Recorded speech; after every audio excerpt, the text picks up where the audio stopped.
Hello friends, आपका स्वागत है मेरे चैनल भक्ति की शक्ति में। आज मैं आपके लिए अघन मास की कहानी लेकर आई हूँ।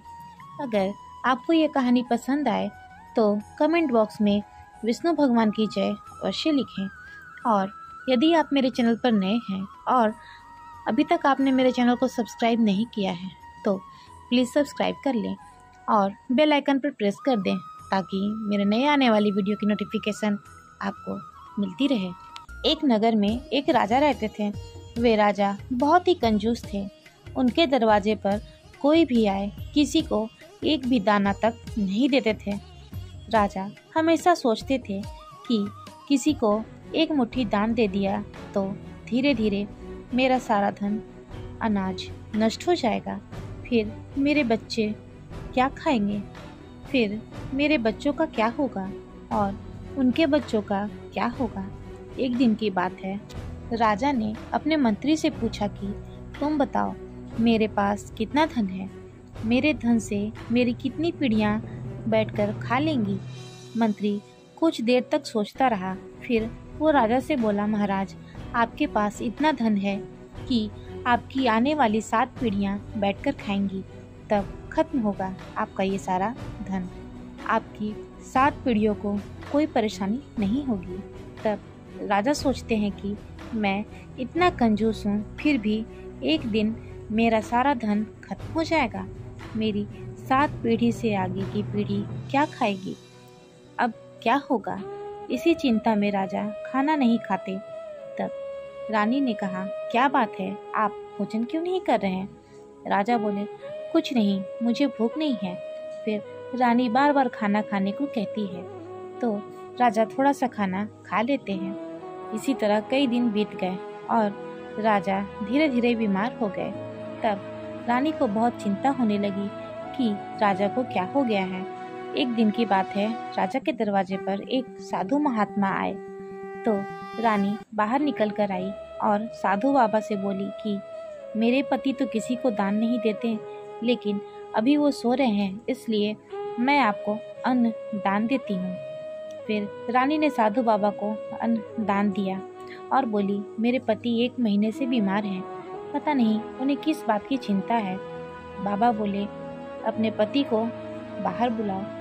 राजा बाहर आए तो बाबा ने पूछा, राजन, आपको क्या हुआ है?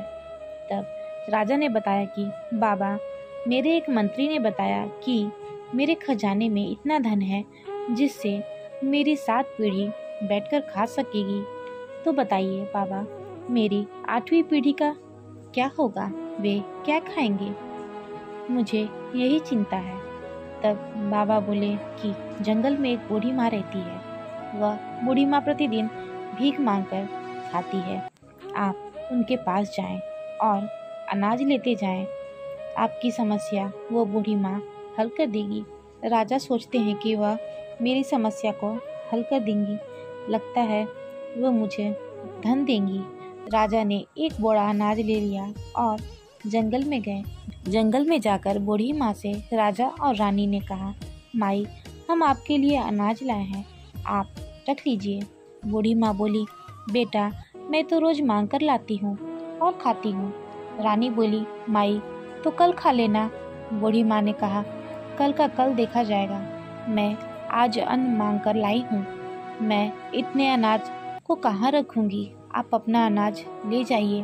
तब राजा को समझ में आया कि ये बूढ़ी माँ रोज भीख मांगती है, इतनी दुखी है, फिर भी इसे कल की चिंता नहीं है। एक हम हैं जो ये सोचकर परेशान है कि 8वीं पीढ़ी का क्या होगा, वे क्या खाएंगे। जब हम कमा रहे हैं वैसे ही हमारा लड़का भी कमाएगा और फिर उसका लड़का भी कमाएगा, उसके बाद उसका लड़का भी कमाएगा, उसके पास भी धन होगा।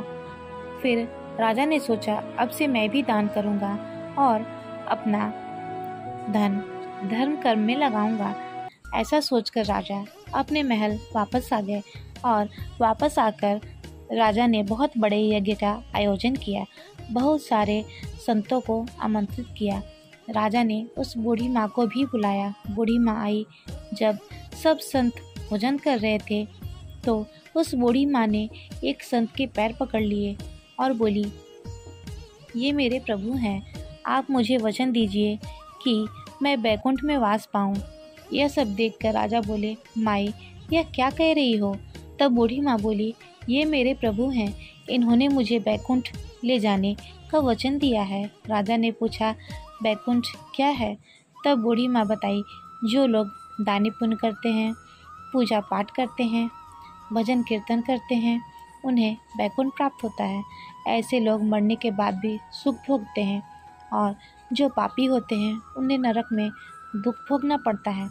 राजा को अब सब समझ में आ गया और वो बूढ़ी माँ के पैरों में गिर पड़े। जय हो भगवान विष्णु की। फिलहाल इस वीडियो में इतना ही। वीडियो अच्छी लगी हो तो वीडियो को लाइक एंड शेयर करें और चैनल को सब्सक्राइब करना ना भूलें। धन्यवाद।